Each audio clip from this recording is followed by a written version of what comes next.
Hi, this is Deetra Kelsey, host of Sister Talk televised live Saturdays at 2 p.m. on MNN1. On Sister Talk, we feature beautiful, intelligent sisters and brothers too, from the world of entertainment, politics, music, health and wellness, and so much more. Watch Sister Talk televised live Saturdays at 2 p.m. on MNN1. Sister Talk, we're more than just talk.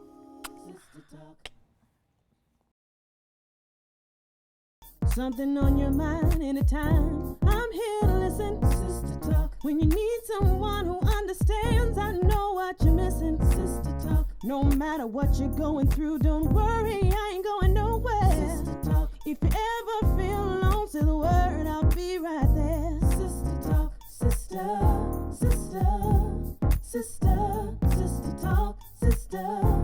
Hey, welcome to Sister Talk TV show, live as always from the studios of Manhattan Neighborhood Network. Today is a special day for us. Yes, we have talented, beautiful, hilarious sisters on the set. They came here to grace the set to make you laugh and make me laugh also. But first, before we get into our sisters and get to really know them before they make us laugh and all that, I want to tell the studio audience not to take pictures, not to videotape and all that, or I will come down and wrestle you on the ground. Okay, only if you're authorized, that's it, you know. But hey, you know, before we get into that again, let's see who we have on the set, and you know, you're all going to tell us a little bit about yourself. Let's start with Carrie. Hi, I'm Carrie Goddard from Brooklyn. Yeah. So Carrie, so you're in Brooklyn, and you said from your video you're going to live in Brooklyn, you're going to die in Brooklyn. Yeah, probably. I'm a diehard Brooklyn girl, born and raised. Born and raised. Okay, so next to Carrie. Jacqueline. Joyce. I stutter. Okay. A stuttering comic. stuttering that's exactly. I didn't Yes. mean to say like No, that, no. but go ahead. Yeah. Okay. It makes life interesting and fun at the same time. Oh, okay, yeah. How about yourself? I know. You know, I'm just on this robotic thing, you know. But I do know Nikki. But the audience needs to know me. Yeah, right. Thank you. I'm Nikki Sunshine, and purple is the color of royalty. And you can definitely wrestle me on the ground, Deetra, because I go both ways. Hey, studio audience, how you doing, girl? Looking sexy. Okay. Okay, sitting next to me. Hey, Yana Dookie, I'm still involved with what Nikki said about going both ways. I didn't know that about her. What? Look me up. Is that? Oh, hi. So where are you from, Ayana? I am originally from Brooklyn. I grew up in PG County, Maryland. Oh, really? Homegirl, huh? Oh, yeah. But Trini, like Carrie. Oh, okay. Oh, y'all can't clap for Trinidad? Yeah, I'm saying the audience got mad quiet. So Trini Gal, and I'm still focused on Nikki's both ways, but I'll hear about that. I'll talk to her offline. Okay. How about yourself? Hi, I'm Shanali. I'm from Philly, but I've been living in New York for about 6 months now. Oh, okay, Philadelphia. All right. How about you, last? Hi, I'm Dell Harrison, and I don't go both ways. Yeah, you do, Dale. I used to go both ways, but since then I go no ways, okay? The only way I'm going is in the direction of fame and fortune. Yeah. That's it. So where you from, Dell? I'm originally from New Orleans, and you and her not going to be leaving me out the West Indian culture here. I didn't Because know. New Orleans is the West India of America, okay? So let's shout out for us black, beautiful queens on the stage. Yeah. Whether we West Indian or not. Okay, as always, you know you can call the show, 212-757-1393, 212-757-1393. If you have any questions regarding female comedians, black comedians, how it is to get into the business, and what have you, just call the show, 212-757-1393. So this is my first question just for all of you all. We are women of color. I'm going to say black women, period. Why is it that we don't see any black comedians in leading movies anymore? I think the last one we had was Whoopi Goldberg. You mean black female comedians? Black female, yeah, black female comedian. Maybe we should ask Tyler Perry, because he seems to have a monopoly on everything black and black America. You know, really, I think that's a great question. And we know that our media is not run necessarily by us. And hopefully their producers, Lee Daniels and Chandra Rhimes and everybody that's out there, they'll write a comedy. Well, yeah, that's my point also, because there's a lot of independent movies out there, but still there's no, I don't see no black female comics out there. And I know, Carrie, that you write your own skits. Yeah. And which are funny. I've seen them and all that. So you put yourself in the spotlight, you know, and deservingly so. But I really don't see that. Well, I think that I do see Leslie Jones. You know, she's out there getting in other movies. I saw her in Top 5. I do see Tiffany Haddish appearing in smaller parts. I think when you're talking about black female comedians, you mean like on the level of Kevin Hart. Right, I'm looking at that and too. I think that, you know, we've gone through a period of where you did have the Monique starring in the movies, and then it's just room now for us to get into those roles. So I don't think you're not seeing them. I think that you've got budding black comedians, and you're soon to see it. What role did Monique have? What movie was she in a leading role in? Precious. Precious was her last Was that comedy? No. Was that comedy? big one. But there But she aren't was in any. Soul Plane. That was a comedy. That was back in the day. That's my favorite movie.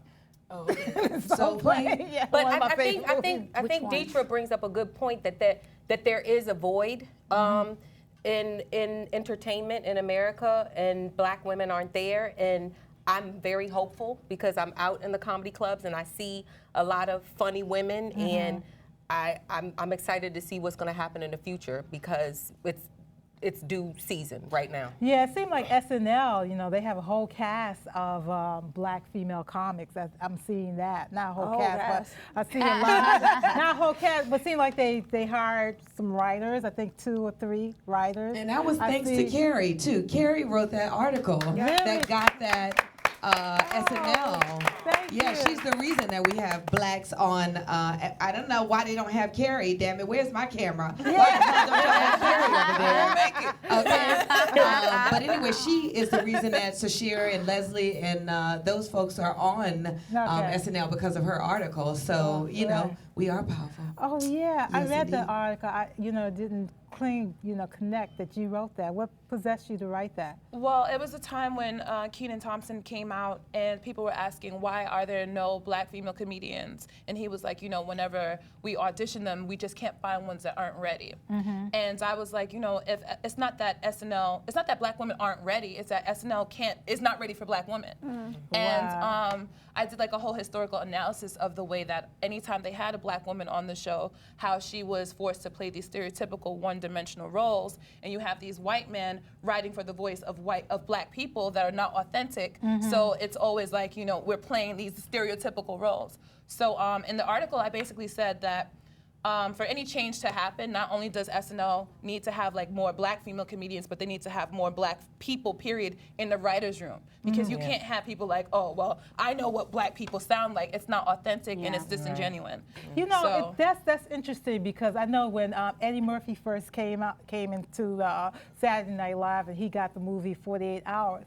From what I heard through the grapevine, when he saw the script was just totally, his character was just totally from the 60s, early 70s, with the big Applejack hat saying, wow, right on, and all that. And so he had to change that whole character, that whole dynamic character. I want to know, when did you all think that you all were funny? I always ask this question, but I just think it's so interesting. When did you all realize that you were funny? What age? I'm not going to. I was feeling kind of funny in the womb, so. I'll say when I don't even think it was funny. I realized that people laugh when I get agitated, which is pretty much all the time.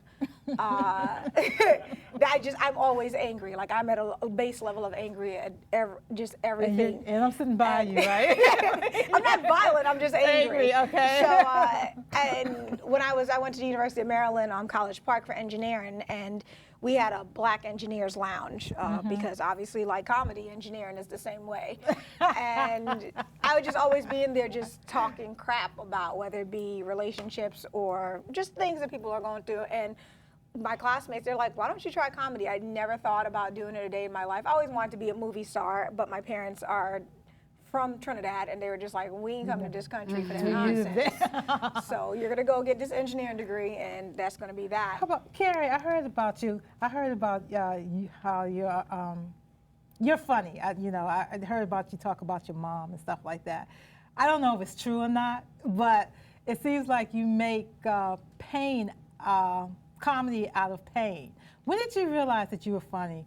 When your mom snuck in the room was going to do something to you? I didn't realize that I came from a funny family until afterwards, when like we would just say crazy things that were just unabashedly just like honest, and that's how Caribbean people are. Like they will tell you about yourself to your face. To your face. So I just have a thick skin, and I realized that I came from a funny family, and that's just how we cope with things. How Like many we don't brothers sweep and things sisters under the do rug. you have siblings? I have. My father is still discovering some as we speak. But I have one sister from both of my parents, and then my father has extracurriculars spread out. That's what I'm talking about. Extracurriculars. You're turning your pain into comedy. Is that for real? You still? Oh, I'm so serious. I met one of my brothers in Washington Square Park like 2 years ago walking down the street. Get the Hey, heck Randy, out how of you doing, bro? Hey, they're telling me I have to take this phone call, but I want to get back to you all when you all discovered you were funny. Call you watch this Talk TV show. Say hello to my guests. Hello, guest. What's your name and where you calling from? Can you hear me? Because my wire, this is comedy. My phone cord is spliced. Yeah, right on time. She got a phone call? Like, my Obama phone is not working. That's comedy for you, right? Yeah. So what's your Let me ask name? you a Where you question. calling from? This is not a judgment call. I just want to know. I really want to know.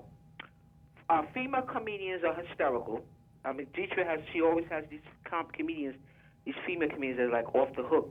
But I would like to know, do they always have to be so vulgar? This is a question. It's not a judgment call. You know, like people like Monet, mother this and fucking, bitch that and all. I mean, You said that very well too, but go ahead. Can I answer question? It's not a judgment call. Like, is it really necessary that every other word has to be pussy, dick, and fuck? Excuse the expression. I'm just trying to. Are you having understand sex? what I'm trying to say? Okay, thank answer you. the question.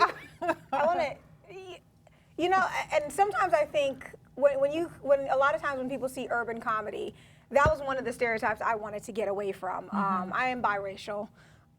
So I don't want to say I float between, but a lot of times when You're I used biracial? What do you do? my father's Indian. Okay. But when I first experienced urban comedy, whenever I saw a lot of the women, that's a lot of what they talk about. I hate men, men suck, this, that, and the other. And I made it a point to not talk about that. I talk about my background, like I talk about being an engineer, I talk about my family, and I talk about also having lupus. So that's one of my huge platforms is lupus awareness, and I make sure that I encompass that in my comedy. So I think she is not exposed to a lot of comedy. So the comedy that she sees, that's a lot of what's going on. But I've seen all of these ladies perform before, and it's not, I might be the most vulgar, Del might have me beat, but I'm vulgar too. I'm cussing and I'm fussing. representing that. First of I'm all, cussing and fussing, but it's a cussing and fussing, but it ain't about I'm effing this dude or this dude's in my mouth or he had me bent over backwards, anything along those lines, because what me and my boyfriend do in the bedroom is between. Okay, Even if that's what you wanted to do, I think that we can't limit other people's expressions. I feel like those are all valid experiences, and those are people that exist. And the problem is because there are not enough of us out there that, if you have 3 people like Monique, Samore, and Adele, you're like, everyone is like this. And it's not true because the guys are not held to the same standard because they're allowed to be themselves and allowed to tell their truth and speak their story. So I don't think women, we should be able to talk about whatever we want to fucking talk about if we want to first. I agree And you know what I mean? It doesn't matter. and to this bitch on the phone. You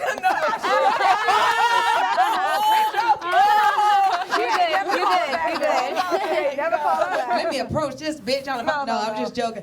The thing is, first of all, it's our dialect. See, that's what I'm talking about is we, a lot of times you hear people that want, that put black women in the category of why are you so vulgar, you know? But then they would look at Amy Schumer and Elisa Lampanelli and be like, oh, but she is so funny. She's edgy. They would never question it, you know. But when we as black women walk into a room, they'll be like, oh, make sure you're not like all the other black women and keep your comedy clean because they expect that. But then these other so aggressive. this lady on the phone, you know, all that type of stuff where they want you to, they definitely want you to fit in a box. But one thing you have to keep in mind, but again, other races are allowed to be just as edgy and whatever the case is, and they're not judged for that because they don't see a lot of it, so they don't feel like it's vulgar. But I mean, I play with white girls every day who are talking about dicks and pussy as well. All day. Which it doesn't take anything away. But what I do want to address with the vulgarity is you're not looking at something as vulgar as you're looking at dialect. You know, if you grow up saying, what's up, bitch? What's going on, girl? This motherfucking nigga, this da-da-da-da-da. That is your dialect. You're not being vulgar. That's what you use as a language. And that's very common as a black language. You know what I'm saying? So, and I know that because that's the language I use, even though I don't mean anything by it. I'm not being vulgar. That's just how I may be speaking. You know, that doesn't hinder me from being able to I've seen your perform video. it. I've seen you curse, and I've seen you not curse. But So I it think works we're all both ways. we're all a testament to the fact that there are comics out there, this new generation of comics, that are capable of doing both. We can set up a joke and really teach a crowd about something. We can also tell a crowd about themselves if we really need to. So I think that versatility in this new generation is really what's going to break us through. I respect the caller's question, and I piggyback off of what Carrie said. Maybe it's just she hasn't been exposed to a lot of comedy because people know the big female comics, the Monique, the Wanda Sykes, and the like, but there are a lot of women, up-and-coming women that have Christian comics, G.L. Douglas and the like. Everybody has a different voice. Comedy is art. That's what people forget. Nobody's out there censoring Lil Wayne and telling him what he can and cannot say. It's expression. So, and I do piggyback off of what Del said, and a lot of comics and bookers and comedy club owners do try to put black women in a box and say, well, don't talk about this and don't talk about that, whereas our white counterparts, they're the main ones that's talking about vagina and this and that and the third. But when we do it, it seems as more vulgar, and that's threatening, and oh, they're one-dimensional, or that's not smart comedy, or black women aren't good writers, and it's another form of discrimination that's not being talked about. And comedy, this is a very tough field because if you're an engineer, if you are a lawyer, there are certain laws put into place, affirmative action, mentor programs that can help you get a leg up in your career. Out here, as female comics, black female comics, we're relying on our network to get money. There's no set-asides for female comics. So to the caller at home, the next time you see a female comic on TV, before you start to judge, and you're welcome to your critical opinion or what have you, but know that that woman that has that microphone in her hand, it took a hell of a lot for her to get there, and we have a long way to go before we have equal pay and opportunities as our white counterparts do. Okay, I like that. Okay, we have to take a video break. Understands, I know what you're missing, sister talk. No matter what you're going through, don't worry, I ain't going nowhere. Sister talk. If you ever feel alone, say the word, I'll be right there. Sister talk, sister, sister, sister, sister talk, sister, sister, sister, sister talk, sister, sister, sister, sister talk, sister, sister, sister, ooh, sister talk.